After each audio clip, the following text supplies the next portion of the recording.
like that, Mark. When they ride the bike, man.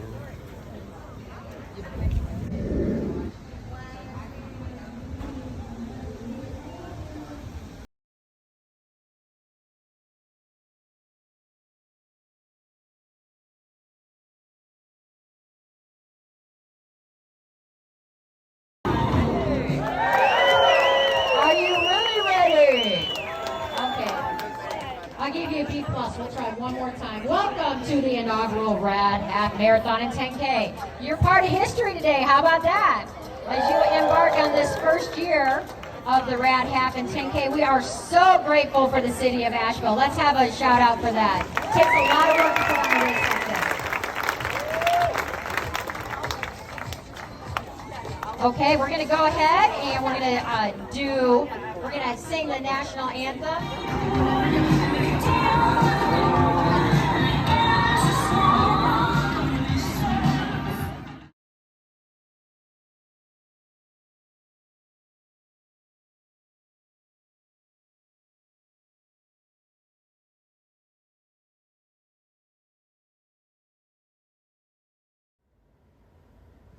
Peace to the family. Another beautiful day. Hopefully, you in that space of prosperity and abundance. So, ladies and gentlemen, today I am going to talk about the RAD half marathon that I ran Sunday. First annual RAD half marathon in Asheville, North Carolina. So I made history. I did my best. It was quite interesting the race, so I'm gonna break it down. I finished in an hour and 50 minutes. So I'm gonna put the stats on the side and everything like that. First of all, the race was supposed to be runners friendly. It was a lot flat land. It wasn't that many hills. So let me just start it off, right? So we get to Asheville. Asheville is a beautiful city, very quiet, a lot of hills, up in the mountains, nice elevation. We end up staying at a Marriott that was not far from the race. I mean, maybe 7 to 8 minutes. And I'm really liking those type of places to stay when they're like 7 to 8 minutes from the race. I ain't stayed where it was 20, 30 minutes from the race. So that was pretty cool. So on the day of, I go through my rituals and everything like that. I'm going to start writing down the time. I'm going to start writing down one of the mantras that I need to focus on. I haven't did that. I did that in the Madison Marathon, which was excellent. So I'm definitely going to get back to it.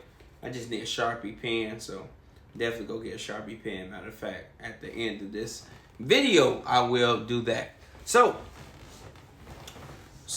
the race started at 7 o'clock. I was up there around 6:30-ish. Had me a nice little warm-up. Large crowd, very large crowd. Real beautiful. I'm going to put some of the scenes in there too. Real beautiful. I was ready. They did a national anthem. So it started going downhill. And I'm really not an expert in running downhill. I actually prefer to run uphill. So running downhill was something new to me. So I decided, like, okay, let's see what happens. So the race started. I was in the middle. I was not in the front. I chose not to get in the front. I wanted to do in the middle because my goal was just to enjoy the scenery. Because I was just coming off my the Great American River Run in Memphis, Tennessee 2 weeks before.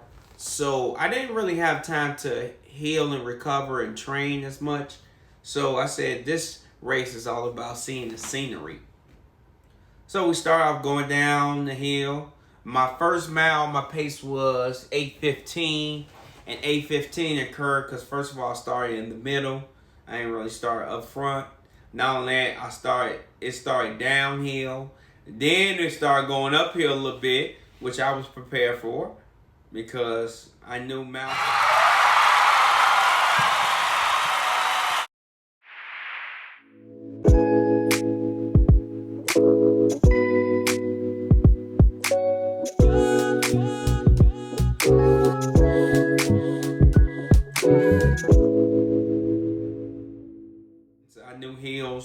come, and ain't no problem with hills to a certain extent. So the first mile was pretty cool at 8:15 pace. Then it started getting real flat, going through a greenway. The scenery was beautiful, a lot of beautiful plants, very quiet. So it started off with a scenery. We started running down to the greenway, which was pretty cool. The competition was there, the 10K and the half marathon. We was all together. So I passed up a lot of people. At the same time, a lot of people passed me up, but I didn't really know if they was running a 10K or half marathon. I didn't really care either. I was just really focused on the scenery and everything like that. So for the first mile, we ran through downtown Asheville, then to a greenway. From the greenway, we ran up a bridge, which was very nice, very beautiful, and then it was flat for majority of the time. It was really flat. And the thing in my head was, if it's flat, sooner or later that hill has to come up. It has to come up. So I was thinking to myself, when it come up, I'll be ready. But it didn't come up like no time soon. I counted a total of 11 hills that I went up. Usually I average like 13, 14, maybe 15. The elevation was only 217. That was on my Garmin watch. So the second mile was a 7:55. I was pretty cool with that. The 7:55, I was cool. The third mile was 8:13. 8:13, and it was like I was starting to feel it just a little bit. The flat, running on flat. Because the difference is, this is why it's important for you to go out and see where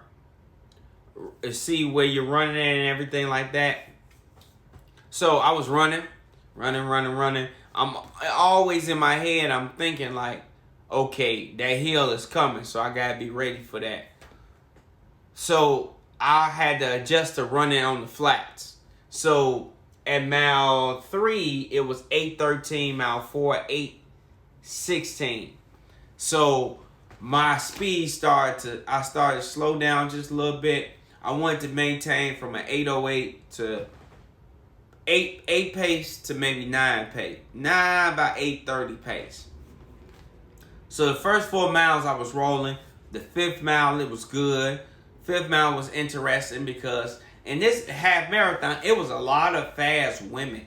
First of all, it was a lot of women in the race, and it was a lot of fast women too. I'm talking about these women passed me up, and I'm like, okay, I'm gonna keep them in my eyes. Couple women, they just ghost. They was pretty fast. It was this one woman, she was trying to race me low key. I had to put her on the grill later on, because I jump in front of her, and then she'll jump back in front of me, and then I jump in front of her, and then she'll jump in front of me, and I won't see her for like almost like a mile to a certain extent. Then I catch up with her, pass up, and then later on I seen her, pass her up, and I wasn't messing around with her. So like I said, I put her on the grill, I cooked her ass. So mile 6 was straight. This is when mile 7, this is when things started to get a little bit like, okay, all right. So at mile 7, I ran at 8:24, 8:24, and I was cool. And then mile 8, I ran at 8:21.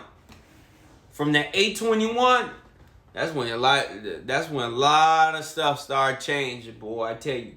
Next mile at 8, I ran at 8:39. Now, let me tell you what really kind of messed up my speed was the water stations, the aid stations. Man, first of all, the aid stations, they was there. They was every 5K, I believe. They was there every 5K. So the thing about the water stations is, first they had the Gatorade and the Powerade up front, and then they had the water back. And then the garbage can was not too far from the cups of water. Then not only that, it was a lot of cups of water that was full.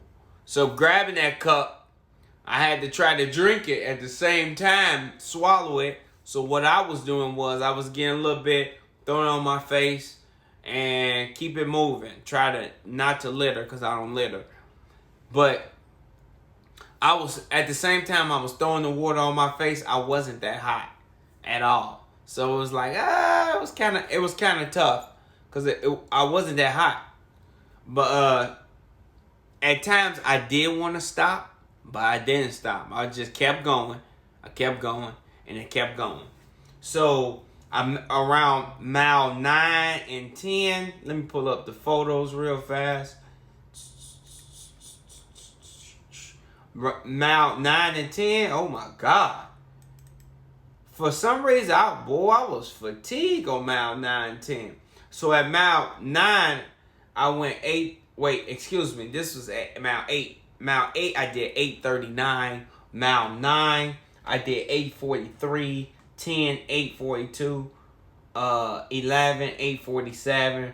12, 8:23. And the last one, 7:33 pace. Now, after 7 miles, I realized that I need to train better at the end, because I started off feeling good, running a great pace that I wanted. Then it's like after that 7, that's when, it was starting to get a little tough. I had a hard time maintaining my pace. And I'm really not skilled at maintaining my pace at all. I'm really not skilled at that. So that's something that I need to work on as a collective, is maintaining my pace. So at like 8, that 1 mile, what was it? I think at mile 10, 8:47 pace. Ooh, Charlie, that was a tough pace. And I kept seeing, 1, it had a water break. 2, it was kind of tough for some reason for my legs to get that turnover. But not only that, I had, from time to time, I had to like spread my legs so I won't get what is it called? Scafing, whatever it's called. My last race, it felt terrible. So I was like, okay, let me prevent that. My plan was, the odd miles, I do a 10-second speed burst. And on my even miles, I save my affirmations. Now, let me tell you. The last mile 9 speed burst was kind of weak. And 11 was kind of weak. 9 was super weak. I counted 10 so fast. And I maybe got my pace down to like a 7. No, I ain't get down to the 7. Maybe a 7:20, 7:30. But it was like, man, I don't know if I could keep doing these speed bursts and everything like that. So, when it comes to competition, it was pretty cool, man. I had a couple people that was in front of me. It was this one big white guy, and he was in front of me, and I can hear his footsteps. He was running so damn hard, like, doom, doom, doom, doom, doom. He was a big dude. He was doing this thing. I had to get around him, though. I had to put him on the grill, too. Because I'm like, first of all, I cannot run the rest of the race. Damn, emails keep popping up. Run the rest of the race hearing his footsteps. I just couldn't do that. I had my music playing, but the thing is, for the most part, I don't really be listening to music. I be listening to it, but I don't really be listening to it. My runners out there, they understand. It's like you be listening to music, but you really don't be listening to music. You be playing it in your head when you go do your final burst and everything like that. So, around mile, I give or take, I had to cook them up. So mile 12 was an interesting mile, because I seen a guy right in front of me, and I was coming close, and he did like a super speed burst, like a poof, poof. And I ain't do no speed bursts. I was like, I'm going to just be consistent with my pace.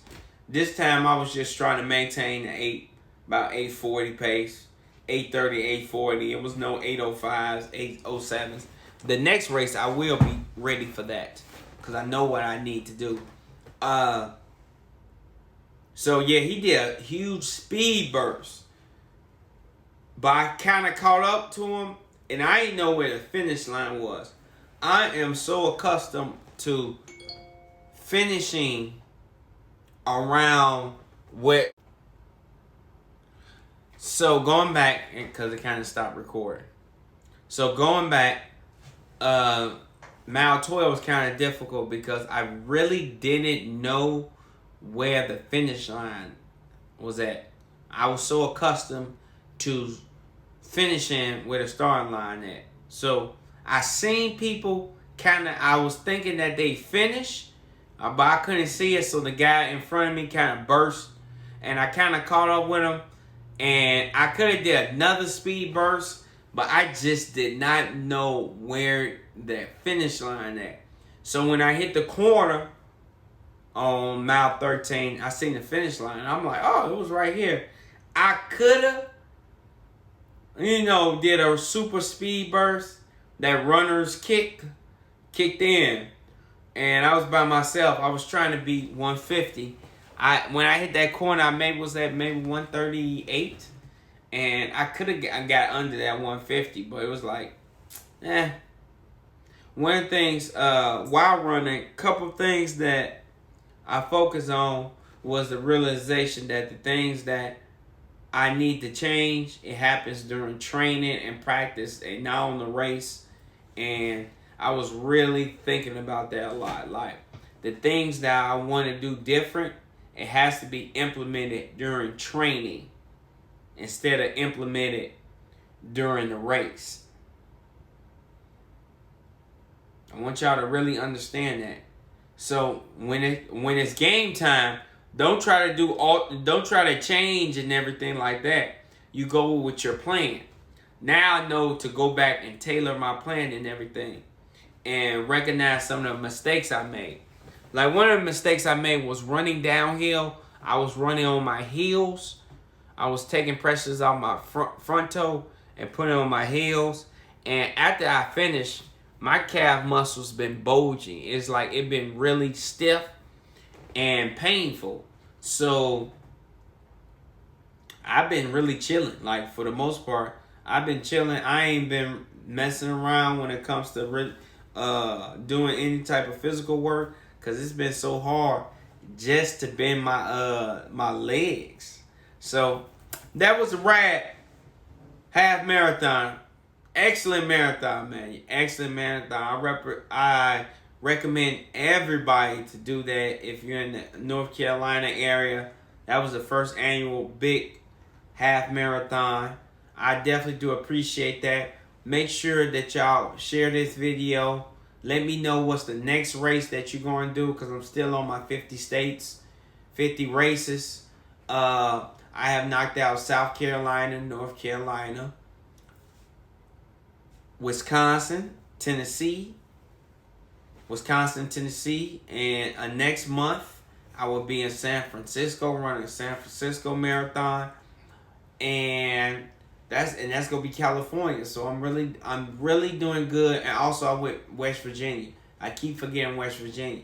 Shout out to my people in West Virginia, the Mountaineers. What up, though? So definitely subscribe and everything like that. Also, God Thoughts, my book, excellent book. It's gonna give you strategies for you to improve yourself and put yourself in the position to win on a daily basis. Make sure that you get that off of Apple. It's a how can I say? It's a bang for your buck. I know that we all getting screwed over by these gas prices. I guarantee this book is not gonna screw you over. Now that it's on Google Play. Much love to everybody, and I appreciate y'all. Thank you.